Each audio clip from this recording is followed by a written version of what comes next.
Our guest today is Professor Gordon Shirley, former Jamaican Ambassador to the United States and Chairman of the Port Authority of Jamaica. And he joins me to discuss port development in the Caribbean with a focus on Jamaica. Professor Shirley is also Chairman of GraceKennedy Co Limited, the largest Caribbean-owned food processing and distribution company in the region. He's also Chairman of the Caribbean Maritime University. We'll touch on his work in these roles in our talk today. Welcome to the program, Professor Shirley. Thank you very much, Dr. Metzger. I should begin by saying congratulations on receiving the insignia of Chevalier de la Légion d'Honneur, the most prestigious of French decorations, which you received this past July. Congratulations. Thank you very much, Dr. Brown Metzger. But those awards, although they are given in a personal capacity, I must say that I've benefited enormously throughout my career from having a wonderful team working with me wherever I've been, and it's no different here at the Port Authority. So that's really a team award. Thank you. Well, you're very modest to say, Professor Shirley. I know of your background. It is legendary. And of course, it is the reason why I wanted to talk with you today. So let's just get right into the questions.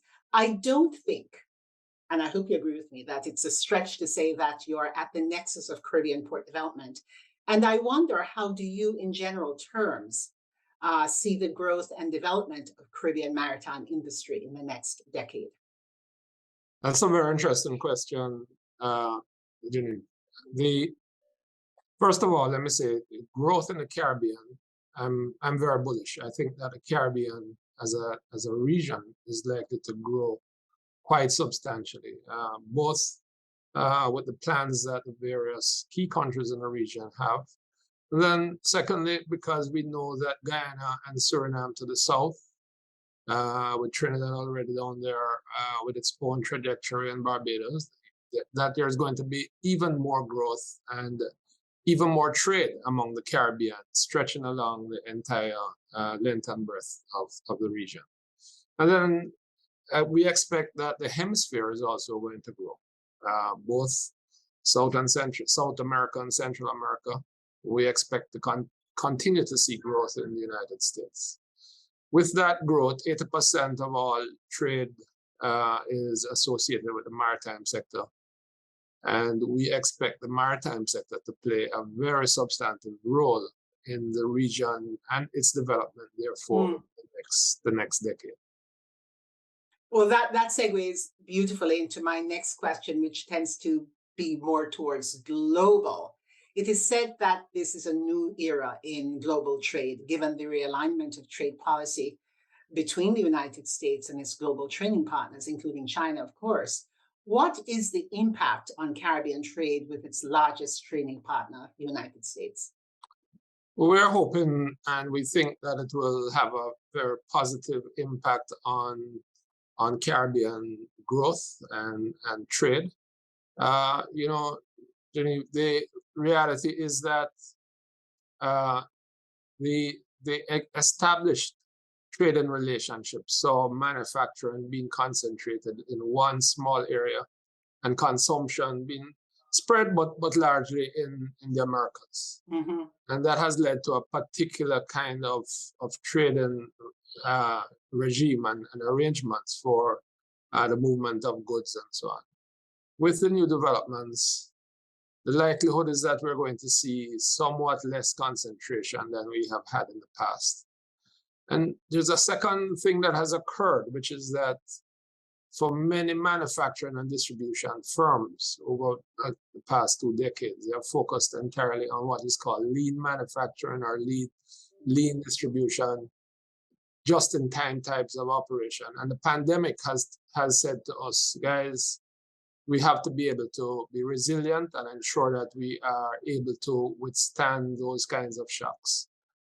When you take those two developments together, you will see that there's a likelihood that the talk of nearshoring, of doing more production closer home, where you can shorten the supply chains and where you can have more control in the environment in which you operate is one that's likely to develop and become more important.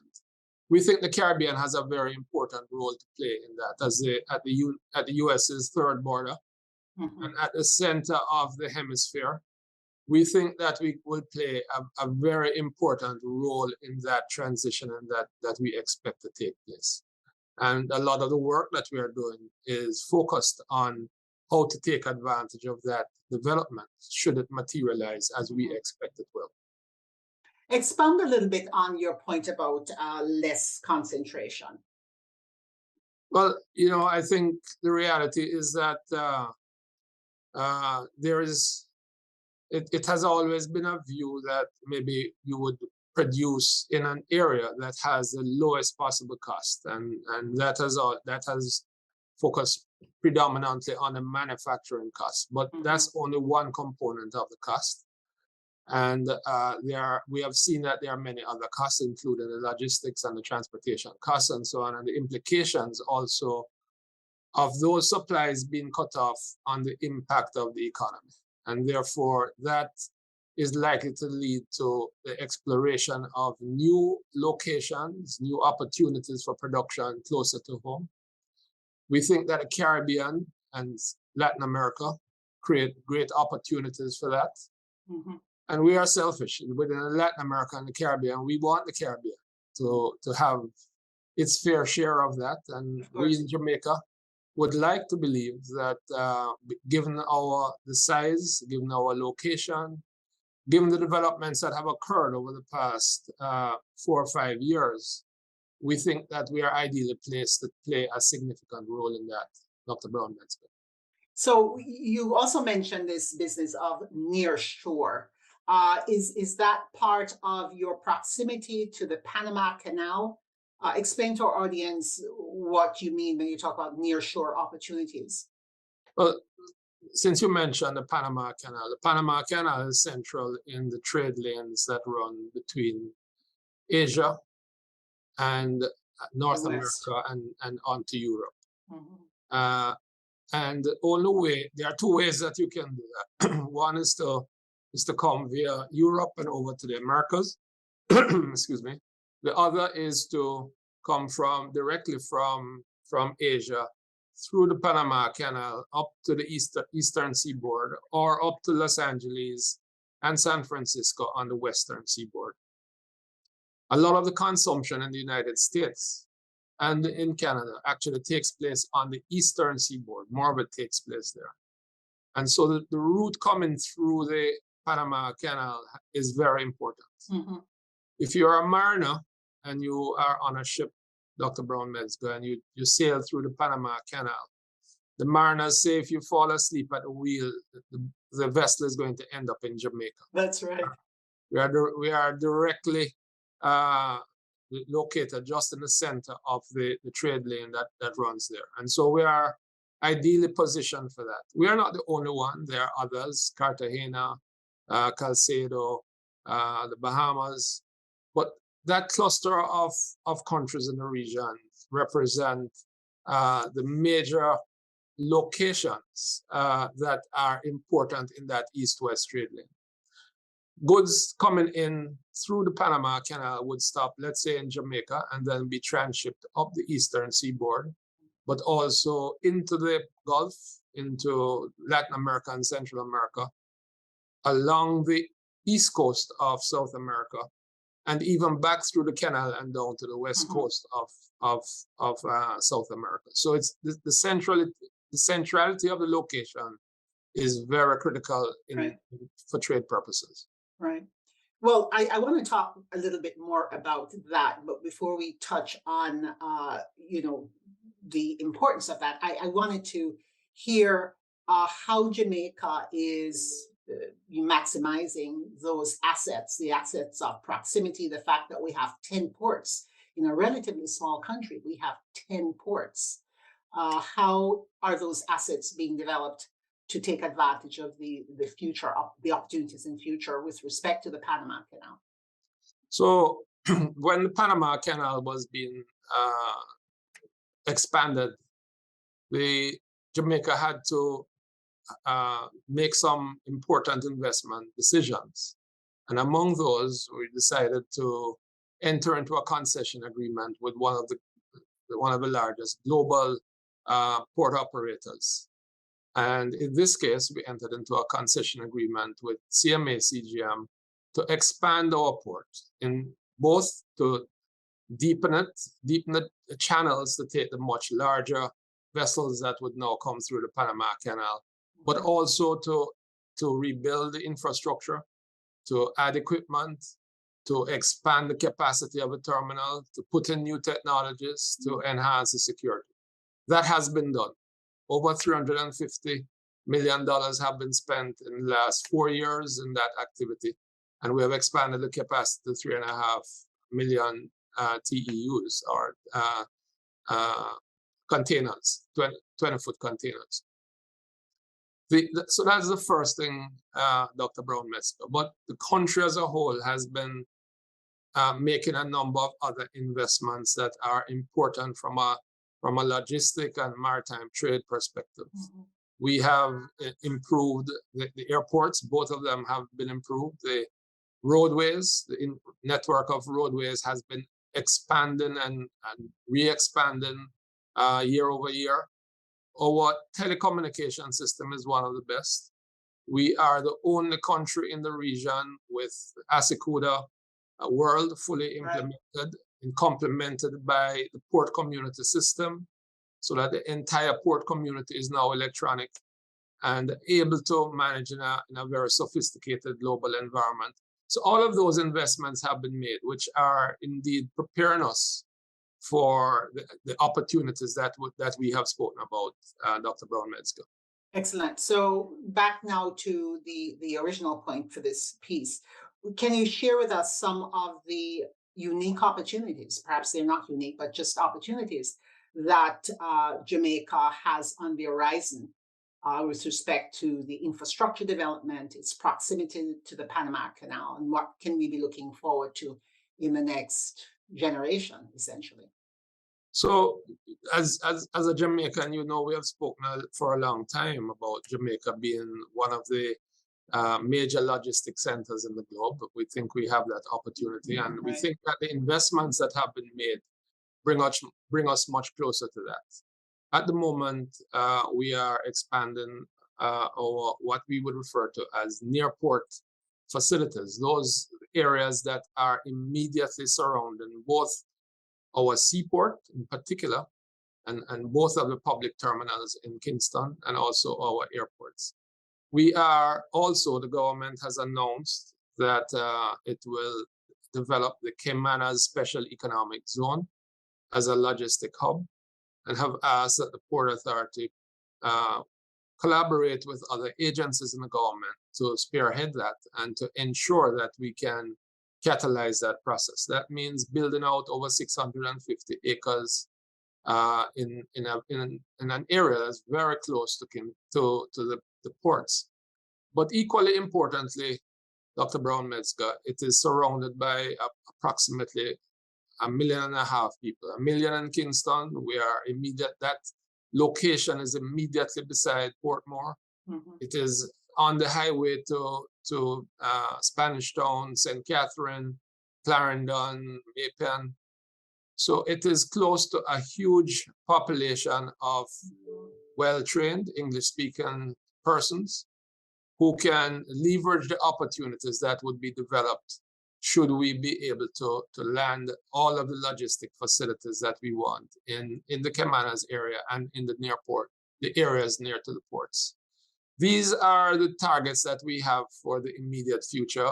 We, of course, are looking at working with international partners in getting this done. We are in many discussions around that, and we fully anticipate being able to realize those objectives, Dr. Brown Metzger. I'm so happy to hear that, because if I could make an analogy of the bauxite industry back in the 40s and 50s, one of the shortfalls we had was not having the manpower, the professional class of workers, of technicians, and so on, to kind of man or woman the industry. And so a lot of our monies went overseas to expats. So I'm very happy to hear that. And of course, that now connects with another important role you have, Professor Shirley, that of Chairman of the Caribbean Maritime University. And now we can talk about the work that you're doing there to ensure there's a cadre of professionals, workers generally, and professionals included, to take up these important jobs in the logistics and shipping space. How important is training to the success of this broad initiative? And what do you see as the specific training needs to meet this industry over the next decade? Dr. Brown Metzger, in any industry across the globe, for it to really develop and grow, the human resource is key. And we have learned that, as you have pointed out, in Jamaica, having the appropriately prepared individuals for the varying levels and the variety of tasks that need to be done is critical. And the government has invested in the development of the Caribbean Maritime Institute. It's a unique institution in the region, and it is earmarked, or it is mandated to be the entity that will create the specialists that would be required for the developments in this area. This means that we have to focus on those who would be manning and managing the ports, operating the equipment that is there, the operators who have to do all the planning and ensuring the maintenance of those very specialized equipment, which are increasingly sophisticated. We have to create the people who would be responsible for the logistic activities that would be associated with that. And we also have to create the people who would be involved in the vessels that are plying through our waters, those who are involved on the operation side, those involved in engineering, those involved in the maintenance activities. So there's a very wide span of personnel that have to be developed. We want to, obviously, our name, the maritime industry, we want to ensure that we are at the center of this all. We are creating the very best mariners anywhere in the globe. And that's our objective. Are we there yet? We think we are on the way, and we are going to ensure that in the next few years, that capacity is not just redoubled, but expanded substantially and improved through relationships with other institutions and through the analysis of what the best in class in the world is doing. We also, beyond the mariners, we have programs that are focused on shipping and logistics, all the technical aspects associated with shipping and logistics. We have programs that focus on customs and immigration processes. We have processes that we have the engineering program, which is focused on maritime engineering, also leapfrogs into engineering for a variety of other areas. Mm-hmm. We have the most sophisticated set of simulators, we believe, in the region. We have laboratories for training our students in automation and AI. So we understand that this industry is going to evolve, and we are preparing both the infrastructure and our people, our teachers, our lecturers, to be able to provide the skills, not just for today, but you spoke of the next generation, of the next decade. We are establishing the capacity to train our individuals for that time period and to seize the opportunities that will exist in the Caribbean. That is awesome. I should mention, of course, that the Caribbean Maritime Institute became the Caribbean Maritime University, providing bachelor and degrees, and also has the ISO accredited standardization that is necessary. So our graduates can work anywhere in the world. We want them to stay in the region, but they are persons who are viable on the international level because of the accreditation of the Caribbean Maritime University. Well, that's an interesting concept you have there, because also, the maritime industry is one of those where if you enter it, you're not going to likely stay close to home. You're going to be traveling all over the globe. And so it's important even more important that our graduates are best in class and can hold their own against the graduates from the more established programs in Europe and North America. Our goals are very lofty in that regard, but we believe we start with an excellent base. Our human resources, the students that we have, the students that we have been able to recruit are very bright, are very capable. And we believe that once we do what we have to do with them, they will be global competitors, Dr. Brown Metzger. Excellent. I've been reading now for some time that there is a chronic shortage of officers and professionals in the maritime space. Do you believe that there's a role for the Caribbean meeting this global shortage? I absolutely, I think there is. I don't think we expect to, given our numbers, to be the only player in that game or even the largest player in that game. So what we would want to do, Dr. Brown Metzger, is make sure that we are the quality component within that our mariners, our engineers, our operators are among the best that they are. And that is what I think leads to continuity, because then the market begins to search out individuals who are trained and developed in a particular way. And it is that distinction and differentiation that we want to create in the kinds of graduates that we produce, which drives the way we think about how our programs will be developed, Dr. Metzger. I take this opportunity to highlight that there is a jobs board online platform, jobs board called ACMF-CAREX, that displays almost 200 of our high-level graduates of the Caribbean Maritime University. So for any potential prospective employer listening, that's a great resource for you. Now, we are about to close up, but I wanted to talk about the recent hiring by Royal Caribbean of thousands of workers from across the Caribbean. This touches, of course, into the cruise industry, which is an important part of our shipping industry in the region. Should we be looking more strategically at how these two sectors, both cargo and cruise, can help meet regional employment challenges? I think there's a great merit in that observation, Dr. Brown Metzger. I think that the cruise industry is a very important industry.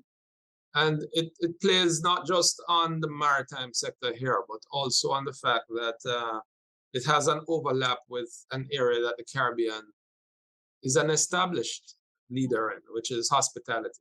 So there's a component of the cruise which relates to hospitality, and everybody knows the warmth of the Caribbean people, how we do things, and the self-assurance. We want to build on that side of it. But a cruise ship is not just about hospitality. A cruise ship is a large technical complex with many engineering and navigational challenges and requirements, and there are jobs on that side of the equation as well, and there are opportunities there for Caribbean people.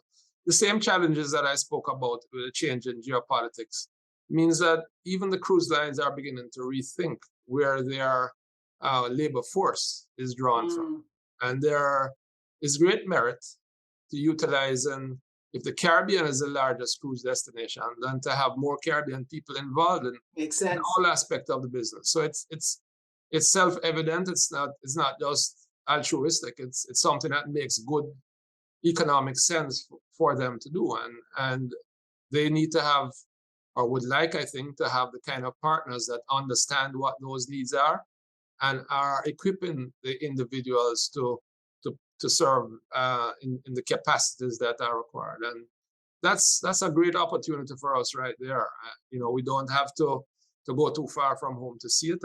And we are actually quite pleased, Dr. Brown Metzger, to have the kind of relationship that we have with the organization that provides the linkages both with the cargo and the cruise side of the operation, who have been extraordinarily helpful in recognizing and providing opportunities for some of our very gifted youngsters to develop careers in an area that will have global demand. And you have seen from the graduates that have benefited from your scholarship and have come back.